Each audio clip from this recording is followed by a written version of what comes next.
ready? I'd like to welcome you to this amazing interview that we're about to have. And I know that everybody's interested. We're going to be talking with David Richter about how do you maximize your time and effort in your business? Because we're all busy, and the one thing that we just can't get more of is time. So I'm really looking forward to connecting you with David. He's a fellow author, and he's also an investment nerd like me. So welcome everybody to the call. And for anybody who's brand new today, a special welcome to you too. You know, my name is Tara Nolan, and I'm known as the financial advisor who helps you achieve and retain the lifestyle that you want. And a lot of people who dial in for the first time are like, well, why is an investment advisor having this kind of a call? And one of the core values I have is bringing value to people. And so I have these interviews set up with really interesting business owners and thought leaders, because to me, these people add value to my life, and I like to share them with you. So let me go ahead and introduce you to David Richter so that you can understand the expertise that we're about to have in our interview today. So David Richter is an active real estate investor who has been essential in closing over 850 deals in the last 7 years.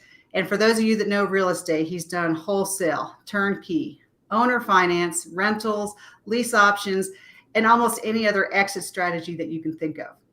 So while growing and building the real estate business from about 5 deals a month to over 25 deals a month, David realized that as much money as was coming in, it was going right back out the door. Sound familiar to anybody?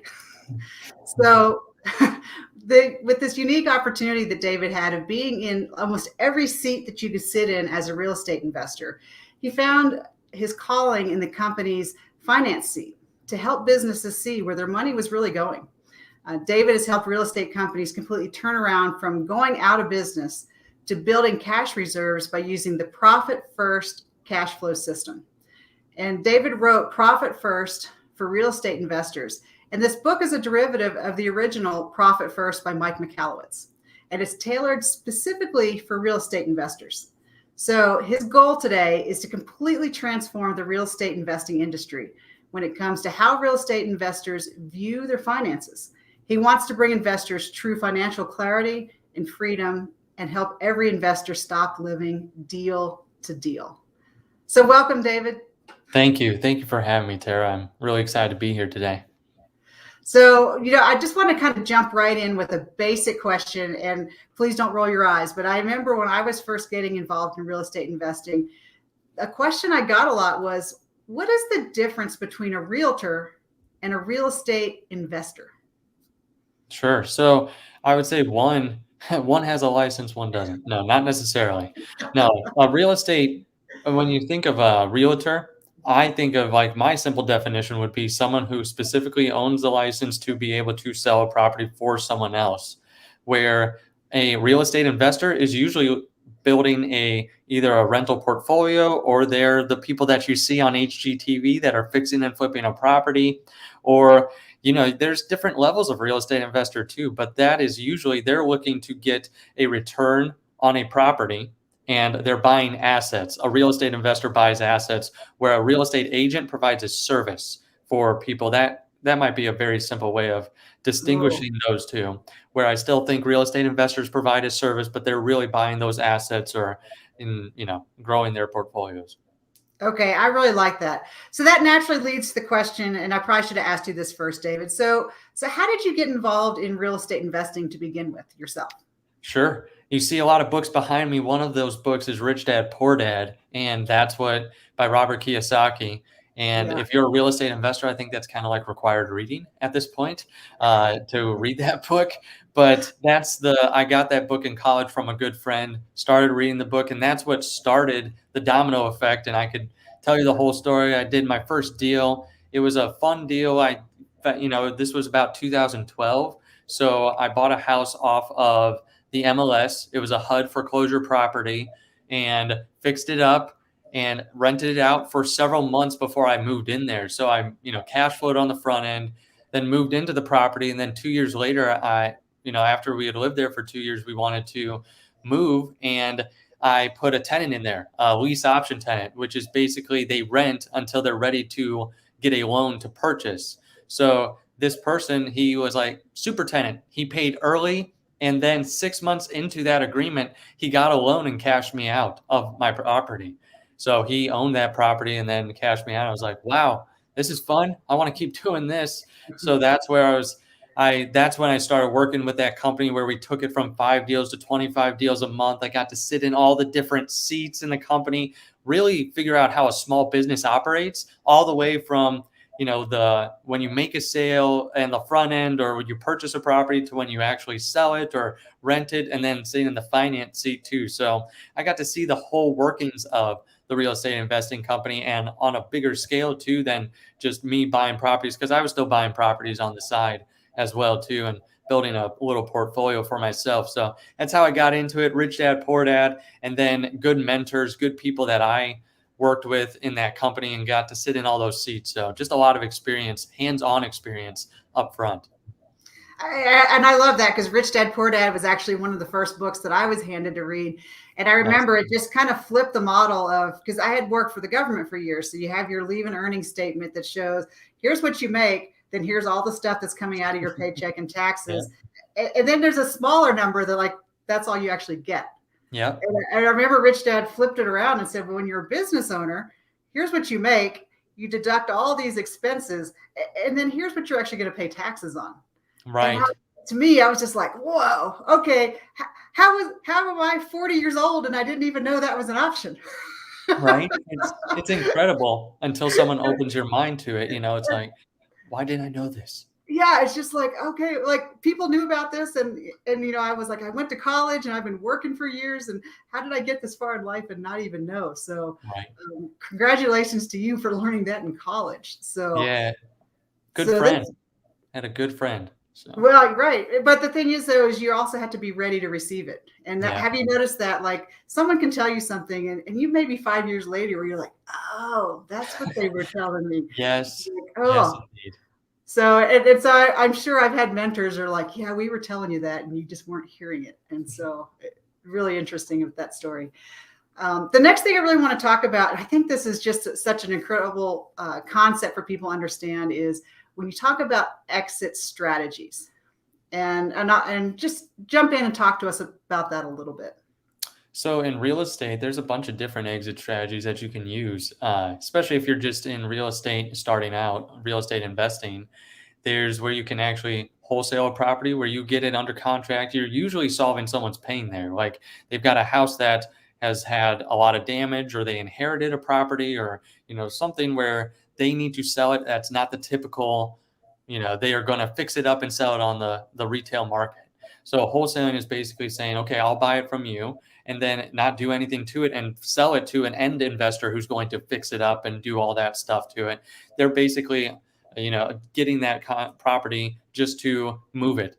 So that's one exit strategy. Then you've got retail, which is fixing, and you fix it up, you flip it, you make it like HGTV, and then you sell it and hopefully make some profit on the back end. And you've got rentals, and that's a pretty self-explanatory. You buy it, fix it, put a renter in there, and then they're paying the mortgage plus hopefully several $100s more than what the monthly mortgage is and your payments.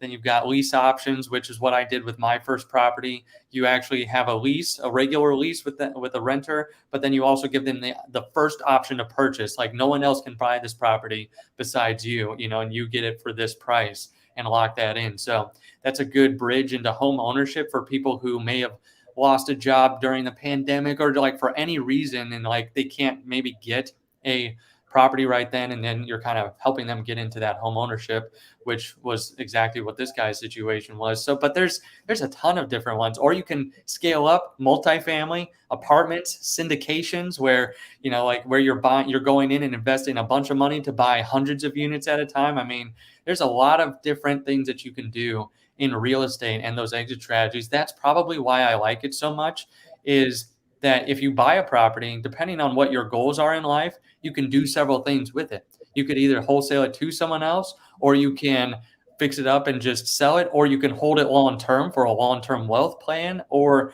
you can get a whole collection, a portfolio of properties, and then sell all those off as a package.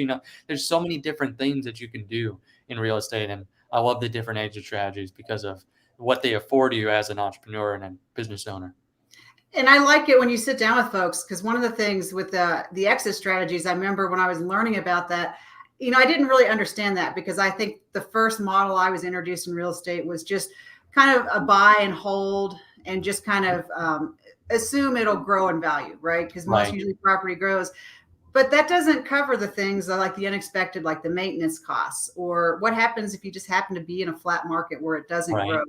And Yeah. and I think the person that I worked with initially wasn't good, because they didn't really have exit strategies. It was like a buy and hope model. Like, you buy and just hope the house is going to increase in value so that you can sell it. I like And that. Buy and hope is not a good strategy. no, and and I think that you would agree, it's like all these different exit strategies. Like, when you buy a property, are those wheels already turning in your head to go, I'm going to buy this property, but as you're buying it, and here's how I'm going to get out from under it. Right. When you make that, I mean, you're thinking about that when you buy it. Like, you're not waiting until you buy it and then go, oh crap, now I'm stuck. But that's the great thing about real estate, is that you can have these exit strategies up front. Something can go terribly wrong and you could do another exit strategy and pivot on the back end.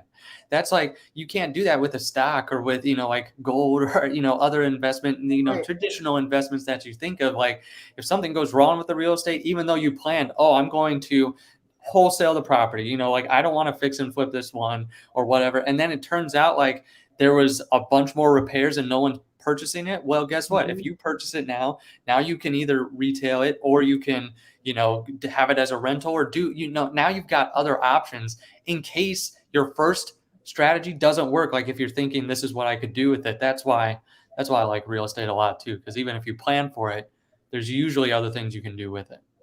Yeah, and I love that you bring that up, because you make the best plan that you can. And as a logistics person from the military, I like planning, but Yep. it's always nice that you have, if plan A and B don't work, that there are usually C and Yep. D to go to. Exactly. And, Exactly.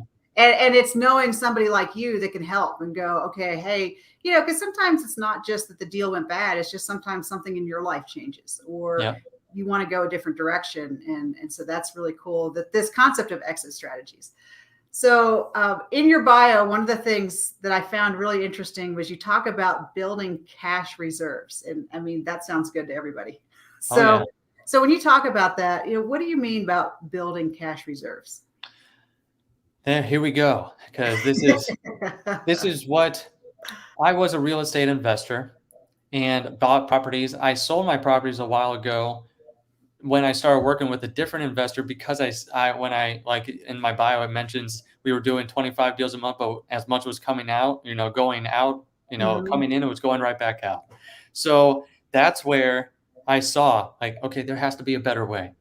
But then that whole company, we parted ways. I went across the country, moved closer to family because we could. I had my own rentals and, sold those. Started working with another real estate investor. And the first thing I said is, I got to see your numbers. I got to dive into your books. Like, I want to know, are you really profitable? Are you, like, you could tell me a lot of this, but this will tell me the actual data. So dove in there, and it was a mess. It was an absolute mess. Like, we had to go in there, clean it up just so I could have numbers to be clear on where he was and what the company was doing. Right. And it turns out we were able to actually figure he was like 30% loan to value of his properties, meaning he had loans on his properties, like his rental portfolio, but only at 30%. Usually you're at 60, 70%. And, you don't have a ton of your money into it if you're all into the property, and you can be at that loan to value. But he was super under leveraged, which meant when he bought a property, let's say it's $100,000 property, he got $30,000 for it to buy it, purchase it, fix it up. So that meant if he was all into it though at 70,000, he had to put his own money into it. So we saw that he did that on multiple properties on his portfolio, and he had a lot of his own money tied into those properties.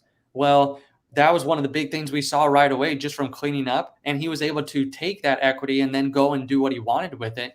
And that's where he said to me one time, this has changed my life. Like, knowing those numbers, knowing I can, take control of these properties and know where I am, that has been life changing to me, because now I'm controlling the money and the finances.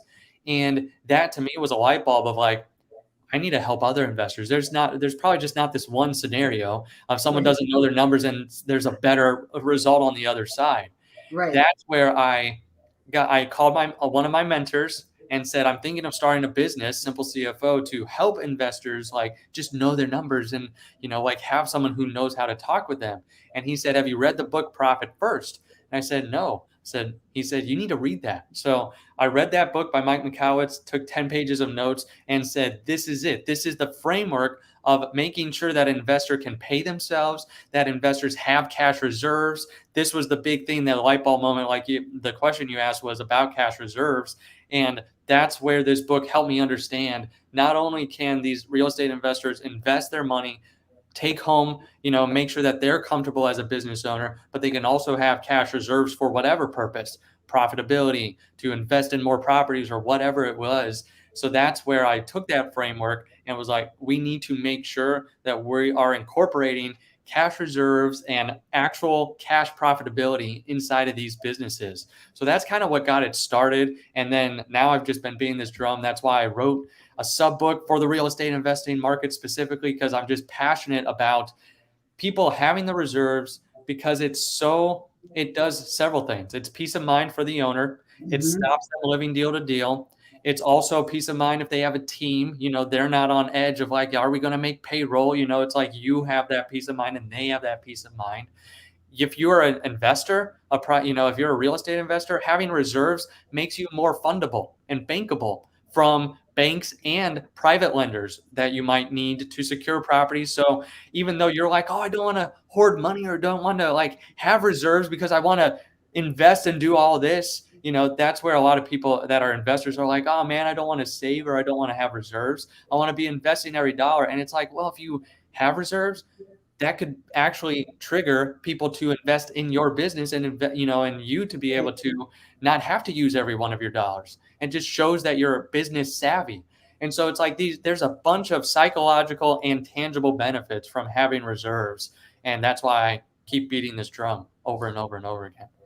So as I love that you say that, because with my finance business, it's the same kind of thing, is especially with business owners that I work with, or people, they kind of will spend almost every dollar they have. So they're staying liquid, but they don't have any money, and they're like, well, I'm okay. I'm like, right. But what happens if something in your life changes? Or what happens if you want to take a sabbatical and just, take a little break? You've set up this life that's working really well, but if you fall apart or any piece changes, you're kind of sunk. And so it's like this mindset of putting you in the driver's seat of your life to say, hey, this is working, but I want to be able to keep that control. And I think it's also about being able to carve out that creative space, because then you can say, oh, so I can take a little break and it'll be okay. And it's also that thing that's super frustrating, right? Is to get money, you have to have money. Right. And it's so frustrating. Like when you need a loan from a bank, if you have nothing, they're like, nah. But you can say, look, I've got this reserve as collateral. They're like, okay, you're a good risk. And so it's like this little foundation that you have to build. And it's really hard to get over that hump to go, now all of a sudden you're attractive. Right, exactly. And most people don't understand that concept, because they're, like you said, just want to spend every dollar. It's like, that's how I become, that's how we scale, right? That's how we do it. It's like, well, have you thought of it in a different way? Or, there are other ways. There's a better foundation to lay than just always living deal to deal or paycheck to paycheck, as a business owner. And it's interesting with the mindset, because for a lot of folks, having that reserve account, whatever you call it, it's like money burning a hole in their pocket. Right. That's just sitting there doing nothing. It's like, no, that money is doing everything. That money is creating opportunity for you. It's opening doors for you. So it's interesting that money is so much more to do with emotion than it is math. Yes. And understanding these concepts. Really and that was like one of the things with Rich Dad, Poor Dad. It was just kind of like looking at it through a different lens to go, oh, this is how wealthy people see the world. Yes, exactly. It's like a different pair of glasses that you put on and go, got it. So talk a little bit about that. I like the idea with Profit First, and your book it's almost just being intentional with your money, I would say, is part of it. And can you just talk about that a little bit? So many people are in their business are controlled by their cash. They have one bank account and they're making decisions based on the balance of their bank account. And, they're always like, especially at the end of the year, if they're meeting with the CPA and they're like, oh yeah, the CPA says I made 100,000, but I've got $10 in my bank account. It's like they don't know where their cash is going. They don't know what's happening. It's just cash is controlling them and their business is controlling them. That's where if you're intentional and say, I need a system to control my cash, to control the inflows and outflows, and to give me clarity of where I stand at any time as an owner, because I'll be checking my bank accounts way more than a QuickBooks account or something, of where we are. So I need to know if you're intentional about it, of setting up this type of system like Profit First, which is like the envelope system, but for bank account, but with bank accounts for your business. And if you set up those different bank accounts and some foundational accounts to separate out your money, that gives you a lot of clarity, but it also gives you a lot of control back over your cash, back over your business to be able to do what you need inside of your business. So that's where I might be very intentional, have a system, follow the plan, and you'll go a lot further than a lot of other business owners. So how do you talk to those people? Because, especially like, I think almost like the smarter you are, the harder it is. But there's people that can hold a lot of information in their head and they're kind of like, yeah, I'm good. I got it right here. How do you talk to those people and say, no, let's get it put down and make a process? Those same people usually value statistics, and the statistics are awful on the number one reason businesses go out of business is not anything other than running out of cash. Like that's the true reason, because everything ties to that. Like if an employee steals the finances or if this, that, or the other, they're like, the market was crashed, there was a horrible market or there weren't. Yeah, but that's a lack of cash and controlling that cash. So that's where it's like, these are the statistics, this amount of people go out of business, this amount, it's like the biggest reason people go out is because of cash. So that's where we're telling them, it might sound simple, but how to set it up and how to do the system, but that's how you make it a habit. That's how you make it repeatable. That's how you ensure success when you start from day 1 to day 10 to day 365 to year 2 to year 5 when you're still in business, because you've built in a system to keep your profitability. It doesn't matter how smart you are or how simple you think this system is. It means that this can keep you profitable as you grow and scale, because most people, it's so funny, the companies that we look up to as entrepreneurs, it's like, oh, Bill, or the people we do, Bill Gates, Warren Buffett, or, Amazon that we're looking at. It's like, we are not Snapchat or something, or like some of these ones that took venture capital and lost money over and over, and over again, and then is now profitable on the back end. The owner is usually, the business all by itself at the very beginning. So you've got to be profitable. You've got to be making sure that you're paying yourself. And then from there, then as you grow, you're going to be building that profitability at each stage. And you're going to have a system to be able to make sure that you are growing profitably and never under stress of, are we making enough? Or like, do I have it? It's like, you're going to be able to make the decisions of, I'm ready to have that hire now because I'm paying myself what I need. I have enough in my operational expenses to pay someone else now. And now I can start to scale profitably. And it's like, doesn't matter how smart you are, or how, like if you went to college, didn't go to college. I think everyone doesn't want to become that statistic of going out of business because they run out of cash. And it's like, if you have a type of system like this, the simpler too, we tell people the simpler, the better. Like I know it sounds very rudimentary to set up a different bank account and call it profit, but that's what needs to happen in order to make profit a habit in your business from day 1 to to year 10. So you got to make sure that you have that system. That's how I would approach it with almost anyone. I love that. And so that kind of leads me into you talked about how you want to transform how investors view their finances. And I want to give you a simple example that I wrestle with a lot is, for a lot of people, this emotional need to pay off their house is very strong. And just trying to walk them through the concept of, you could put an extra $1,000 a month on your note, or you could invest that $1,000. It's still in your financial bubble. You still have the option, if you ever had to pay off the house. But we want to talk about leveraging your money and keeping your money working for you. And once you dump it into your property, it's illiquid and there's no way to get that money out unless you sell. How do you work through people who just have these emotional needs with their money that maybe don't make sense in terms of the math? It depends on who we're working with as well too there, because someone who might say, I want to pay off my house, might need to pay off their house because that is their big goal to them. We're not Right. here to change your minds on like whether that's the best goal or whatnot. We want to make sure, number one, is the money is what they're making contributing to what their values are and what their current Right. belief system is. And Mhm. if we can Okay. guide them to say, hey, have you thought about this? And get a good conversation going of like, instead of investing your money in your house, what about doing over here, getting a better return?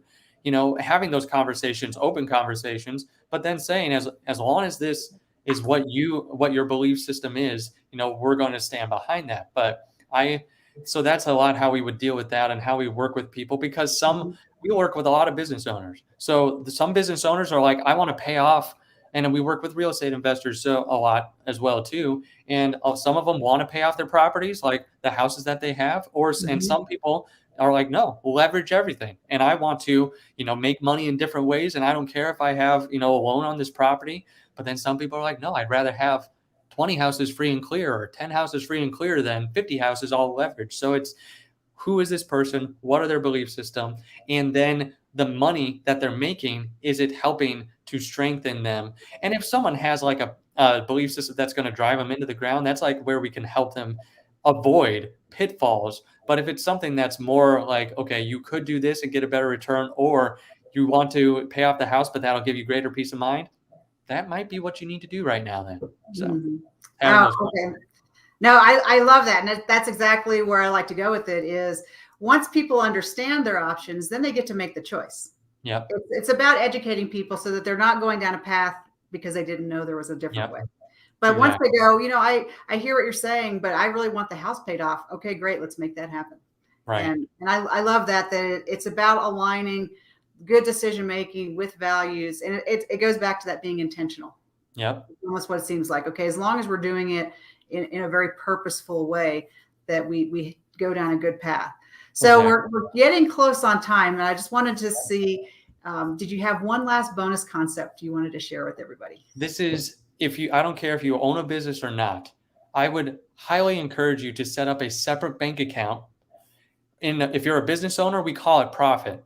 If you're just an individual, call it fund money or something. Like, set up a different account and transfer 1% of what you make into that account.